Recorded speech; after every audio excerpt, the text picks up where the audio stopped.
അസ്സലാമു അലൈക്കും വറഹ്മത്തുള്ളാഹി. ബിസ്മില്ലാ അൽഹംദുലില്ലാ വസ്സലാത്തു വസ്സലാമു അലാ റസൂലില്ലാ വഅലാ ആലിഹി വസഹ്ബിഹി അജ്മഈൻ അമാ ബഅദ്. സുഹൃത്തുക്കളെ, നമ്മൾ എല്ലാ വെള്ളിയാഴ്ചയും പാരായണം ചെയ്യുന്ന സൂറത്തുൽ കഹ്ഫിന്റെ പ്രത്യേകതകൾ പ്രവാചകൻ സ്വല്ലല്ലാഹു അലൈഹി വസല്ലമ ധാരാളം നമുക്ക് പഠിപ്പിച്ചു തന്നിട്ടുണ്ട്. അതിലൊരു പ്രത്യേകതയായി പ്രവാചകൻ പഠിപ്പിച്ചു തന്ന ഒരു ഹദീസിൽ നമുക്ക് കാണുവാൻ സാധിക്കും. ഖാല റസൂലുള്ളാഹി സ്വല്ലല്ലാഹു അലൈഹി വസല്ലം മൻ ഹഫിള 10 ആയാതിൻ മിൻ അവ്വലി സൂറത്തുൽ കഹ്ഫ്. സൂറത്തുൽ കഹ്ഫിന്റെ ആദ്യത്തെ 10 ആയത്തുകൾ ഹിഫ്ളാക്കുകയാണെങ്കിൽ, അത് മനഃപ്പാഠമാക്കുകയാണെങ്കിൽ, ഉസിമ മിൻ ദജ്ജാൽ, ദജ്ജാലിന്റെ ഷർറിൽ നിന്ന് അവൻ സംരക്ഷിക്കപ്പെടുമെന്നാണ്.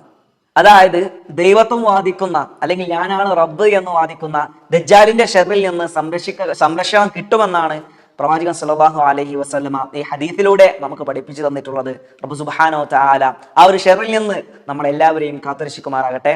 അസ്സലാമു അലൈക്കും വറഹ്മത്തുള്ളാഹി.